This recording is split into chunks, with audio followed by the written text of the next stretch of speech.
Euzubillahimineşşeytanirracim. Bismillahirrahmanirrahim.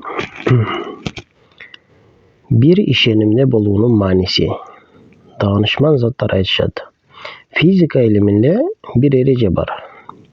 Plus plustu, minus minustu özünü jolotpay türtüp turat. Ters bolğon nerseler biri-birine tartılıp turat. İki kişi biri-birine meneki tuğra deyip tursa, ortada uruş çygat, tınçlık ketedi.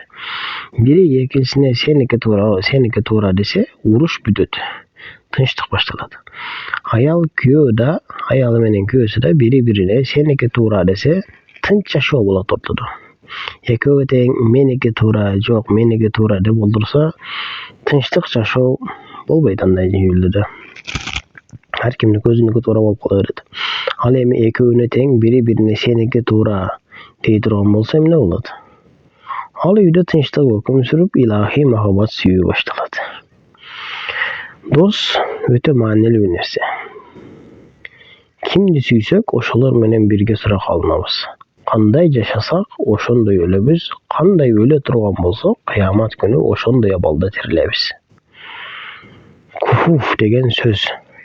Teң boluu degeni düşündüröt. Kufuf teң degen söz, teң boluu degeni düşündüröt. Ana dinimizde maneli ordu bar. İşte, küçte, tügöyün tabuda teңdikli izдөö gerek. Başkaça aytkanda bir işenimde boluu, birdey süýүүde boluu, birdey maksatta boluu gerek.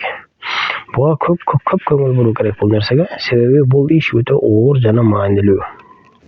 Sebebi paydası da ziyanı da köp.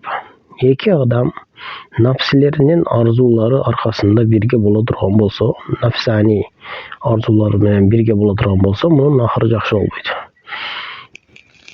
Her kim özünün nafsini kalganını sen kılaveret da munun ahırı jakşı bolboyt. Birok akıl, din, iman menen birge bola turgan bolsa, öte jakşı bolat. Birge jumuş kılgan adamlar menen, mamile kura turgan adamlar menen je bolbosa üylene turgan adamımız menen birdey çünükte bolsak, köp kıyınçılık tartabız. Birdey çünükte bolbosak değil mi? İştegen adamlar, jaşay turgan adamlar, sayagat kaçkan adamlar menen çünügübüz, işenimiz birdey bolsa köp kıyınçılıkka tuş kerebиz. Sebebi al başka oşon üçin birge bola turgan adamlar menen bir manide bir işenimde boluu öte zarıl. Sebebi bir çünükte bolboy turgan bolsak, bir işenimde bolboy turgan bolsak, alar başka bir jaka ketet, özünün kıyaldarынан, özünün işinin arkasından biz başka bir jüngө, oşondaydan ömür boyu tınçlık kullanaberet.